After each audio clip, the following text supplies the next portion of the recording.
Hello, welcome back. Again, I'm Laura Corey, and I'm talking with Allison Olson, and I am an adoptive mom, and Allison is both an adoptee and an adoptive mom. And that's kind of how we're going to start today. Allison, can you tell us a little bit about how being an adoptee has impacted your being a parent, being an adoptive parent?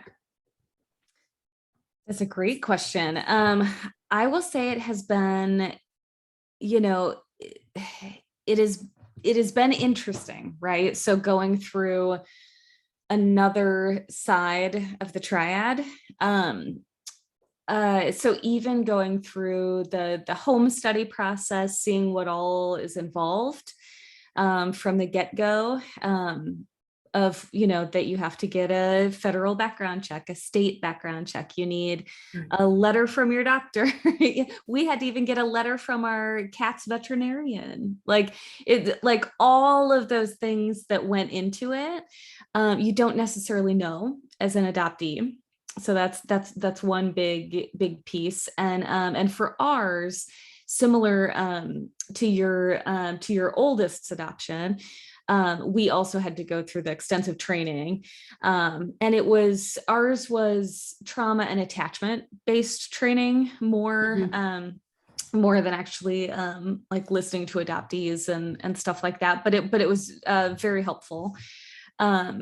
It's interesting to me to see obviously the links that an adoptive parent goes through. So that part was really interesting to me. I would say from my standpoint as an adoptee, there are definitely some things that are different, and things that have impacted me in different ways than I think it would for someone who is just who was an adoptive parent who hadn't been through that side before. So I know that there's one that I've already talked to you about, and I do think that some of it does come from a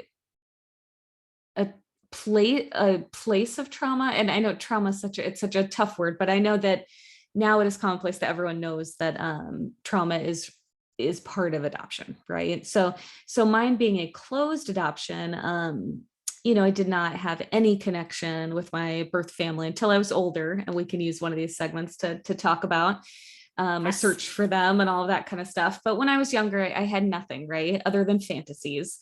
And so anytime that, and our daughter, obviously hers is an open relationship. I'm an open adoption advocate for anyone that is just now finding our clips. I would say some of the biggest things for me is that anything we get from her birth mom or her birth family, I cherish immensely, right? So we have what we call the love board up in her nursery. And it is pictures of them. It is artwork that her siblings have done. It is just this whole culmination. And there's some obviously from us as well, because it's just a whole love board for her. But anything that we get from them, I really cherish, and probably to an extent that's a little crazy.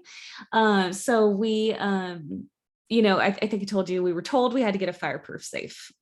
So with the adoption finalization paperwork, it's one of those things where, you lose a social security card, you can just, go online and fill out a form and one will get shipped to you. You lose a birth certificate, same thing.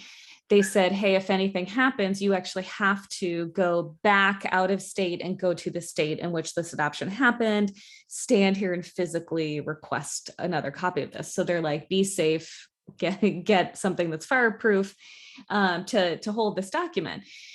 And in that fireproof safe, I have everything that we have received handwritten wise from her birth mom. I have artwork from her siblings in there that has rotated off the board, right? We always get new stuff. And so it's rotated off the board because I don't want to lose anything. And so that's how important that is to me. Whereas I think to other people it's important, and it would probably be in, an important plastic tub in a storage unit, like saved for, when she's older. But it is so important to me that, if there was to be a fire, that needs to still be intact. So I would say there's some of those things that are really important. I would say, excuse me, talking about adoption. We talk about adoption a lot. I know that I mentioned on here as well that my husband was adopted by his father. His mom was pregnant when they met, and so he is adopted as well. But we talk about adoption a lot in our household. It's just kind of commonplace as being an adoptee. And I think that I can help in the sense of I know exactly what people are going to ask her. I know different things that my parents did that I feel like were, the kind of good ways to handle things. I also know how other family members may have handled things that I wouldn't do again, right? So there's things like that. And there's also ways that I can more easily educate family and friends, to where I think it's a little bit tougher for adoptive parents, because I can say, well, I'm an adoptee. Like, I'm an adoptee. You can speak to it a little bit differently. Speak to it. And I think people respect it a little bit more when I say, like, no, we also call her birth mom her mom. We go around and say she has two moms. So it's a little different, and other people don't want to do it. That's fine. But in our case, we say that, and then it kind of squashes things, I think, a little bit easier too, being an adoptee. But like I'm prepared for the day that people say, oh, you guys look so alike, which, just to be clear, we do not look like neither of my daughters look like me. And so I'm prepared for that, for us to walk out and chuckle and be like, they don't know what they're talking about. Because that's what my mom would do with me, and so there are things like that I think I'm ready for. I think the biggest thing is that I am working with myself to make sure that I am not the only adoptee voice that she hears. That's another piece that I think is important, because I do not have all the answers. And I have not been through all of the different experiences that other adoptees have been through.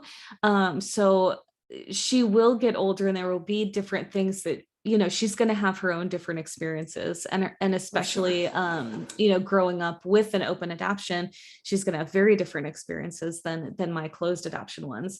And so I think that's going to be the biggest thing as she gets older, being able to change and adapt and support in whatever way that she needs based on her specific journey. Yeah, I love it. I think it's wonderful. She's so lucky to have you.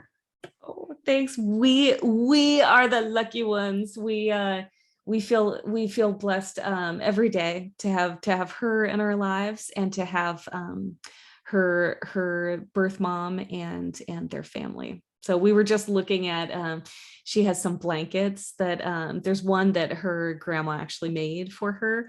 And she was all snuggled up in that blanket the other day. And I was just like, I was just feeling really blessed to be connected to them in that way.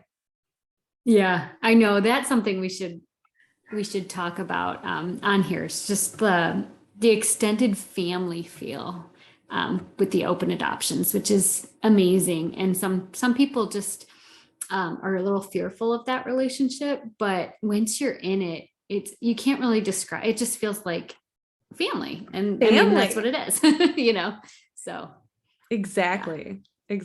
Well, we'll use that as another clip. All right. Yes. Thanks, Laura.